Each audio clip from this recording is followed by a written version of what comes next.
Hey guys, what is up? It is your good buddy Sam, and it's time for another fun-filled Maximus P tutorial. Sorry it's been so long since the last one. I've been super busy with my work and switching coasts and being back on the West Coast and getting settled. But anyway, well, I'm not done now, but anyway, it's about time to make another tutorial. So today we're going to talk about gen tilde. And I've been meaning to make a gen tilde tutorial forever, but I haven't had a chance yet. Mostly because I've been contending with the same question that most people have been contending with, which is, what do I use gen tilde for? Because it's not totally clear what cool new superpowers it gives you right out of the box.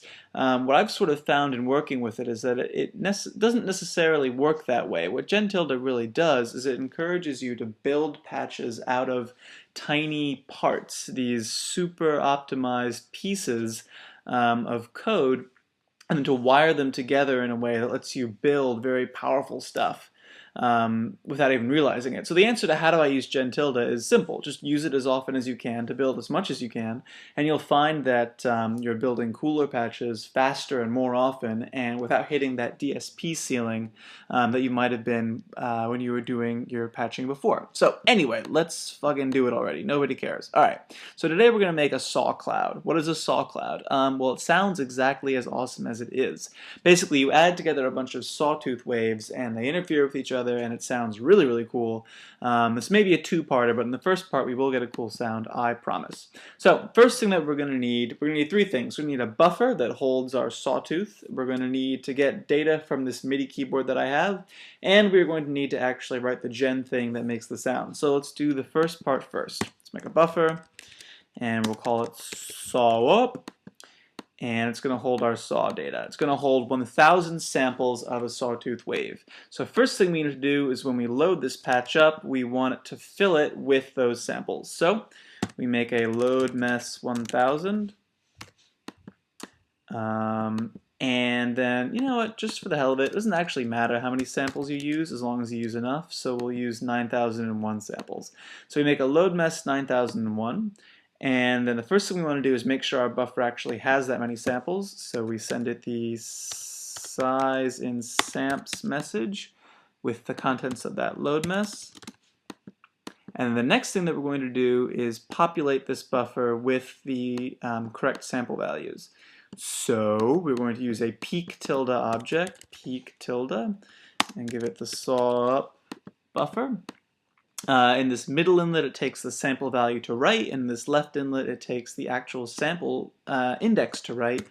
So we're going to use our good buddy Uzi.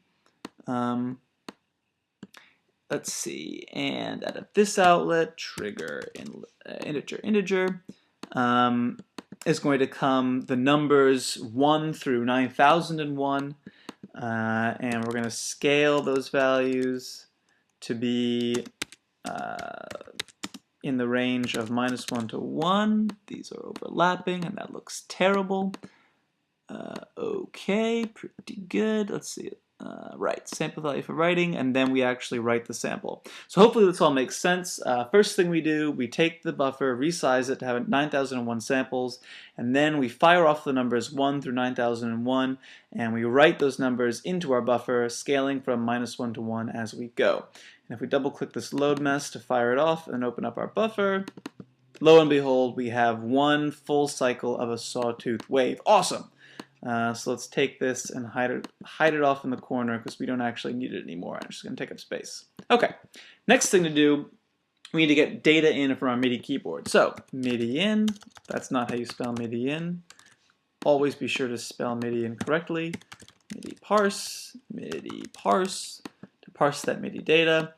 And if you're like me and you have a micro keyboard, I have no idea why they switched caps lock there, but whatever.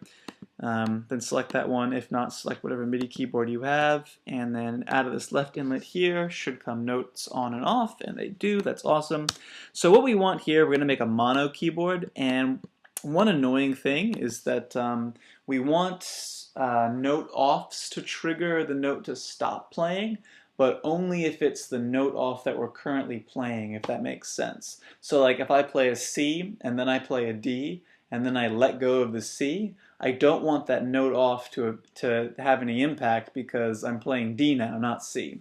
So I don't know what the best way to do that is, but here's the way I do it. First thing that you do is you ZL rev, so that what comes out of here, instead of being frequency as the first argument and velocity is the second, it goes velocity frequency, and then you make a cell zero, root 0, so that if it's a note off, then the frequency value will come out here, and if it's a note on, then you'll have velocity and frequency coming out here.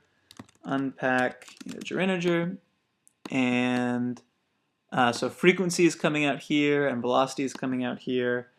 And make an ADSR tilde 40 40 0.6 200. These are just envelope values: 40 millisecond attack, 40 millisecond decay, 0.6 sustain height, and 200 millisecond release.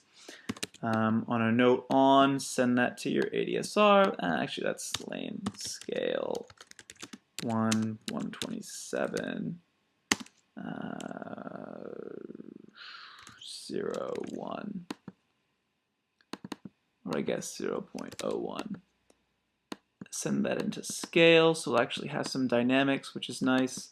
And cell, set the frequency in this cell. I don't know if it's at all clear what's going on here. I hope it is. But basically, what's going on here is your MIDI note comes in here, you reverse it so it goes velocity frequency. If it's a note on, then send the frequency, the MIDI frequency out here, and also start watching for that MIDI frequency value here. And with the velocity value, trigger the envelope. And then if it's a note off, check to see if the frequency value from that note off is the same as the most recently played note on, and if it is, then turn off your envelope. Really hope that makes sense. It makes sense to me, so I don't know, get with the program. Anyway, so I'm gonna pass that into our ADSR, pass that into our ADSR and see if we actually get an envelope. And we do, thank God. Okay, now, finally we get to move on to the meat, actually writing our gen tilde. So save this and then gen tilde. That opens up this new window, which is not zoomed in. Let me zoom in. And all delete. Okay, so what are we going to do? First thing to do is actually make a sawtooth wave. Now, notice that what we did over here is we made a buffer that contains one full cycle of a sawtooth wave, and we're going to sample from that in order to generate a sawtooth. So what we have is we have param pitch. It's going to be our MIDI value, MIDI to frequency, phaser.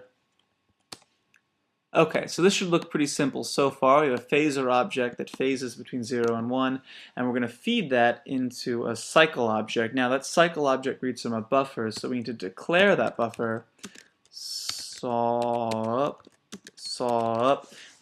I've done something in a not deliberately confusing way, but in a confusing way here. So buffer names, buffer inside the context of a gen tilde patch references an external buffer. In this case, it's referencing the external buffer saw up. And it's naming it saw up in the context of this gen patch. Actually, to make this a little bit more clear, let's just name it Fred in the context of this gen patch. So here we're saying inside this gen patch, every time we say Fred, we're actually talking about the buffer saw up, which lives out here in our main patch. So that's what's going on there. Cycle saw up at index phase. So now what that means is that as this phaser goes between 0 and 1, the cycle is going to output values read from this buffer within that range 0 to 1. And then we're going to multiply that by 0.15 and send it out. And that's it, man. That's all our gen patch so far. And if we multiply that over here by our buffer,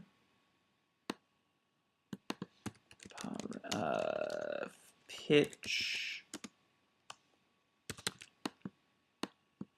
Actually, sorry, if we multiply that by our envelope, I should say, we should get some sawtooth sound out. And we don't. Awesome. That's perfect. Just what I wanted. Failed to compile patcher. Why? Oh, right. Sorry. It's named Fred in the context of this thing. Okay, let's try it again.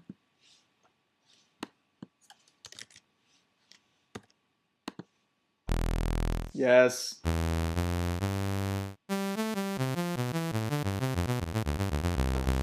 Okay, pretty boring. It's just a sawtooth wave, not the most exciting thing in the world.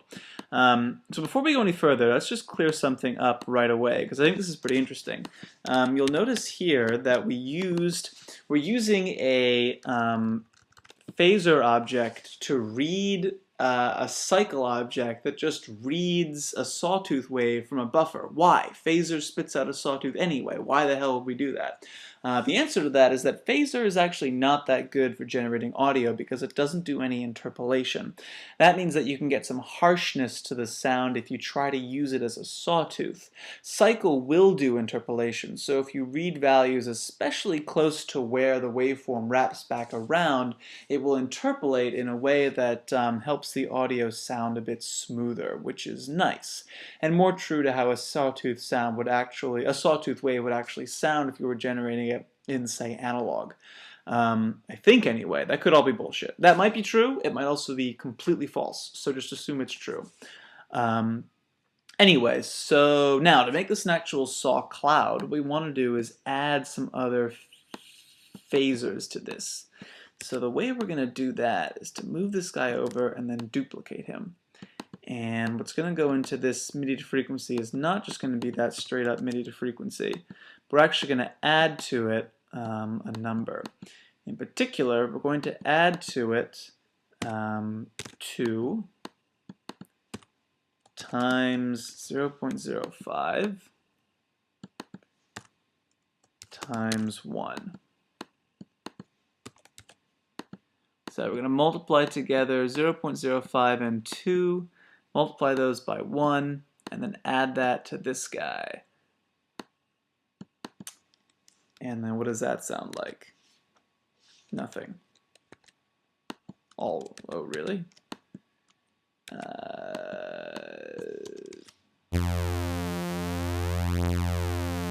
So you hear that kind of cool waving sound. And now we can go back into this and add a couple more.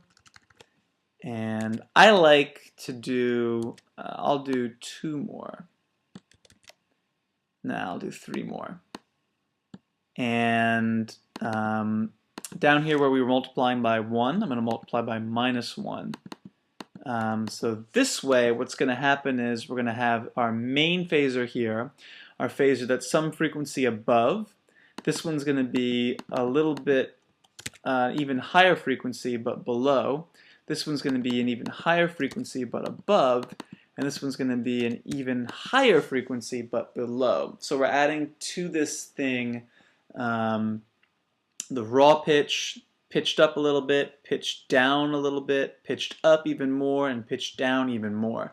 But enough so that the sound that you hear doesn't sound like a bunch of different phasers sounding at the same time, but like one phaser with some kind of cool timbral stuff happening to it. So here's what that sounds like. Here's what that does not sound like. I keep having this problem with Mac 6 where I have to delete and then remake the gen and then everything just sort of works. How cool does that sound? I love that sound. Oh my god, I'm in love.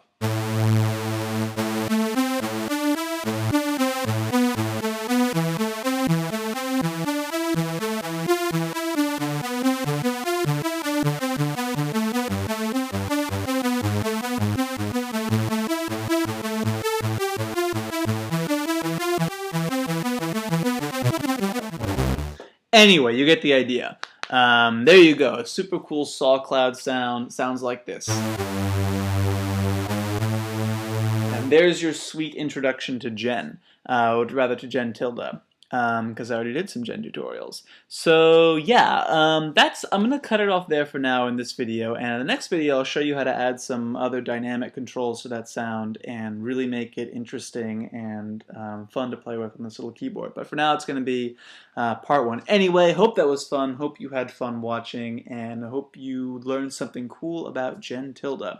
Until next time guys, have fun patching, and I will see you later.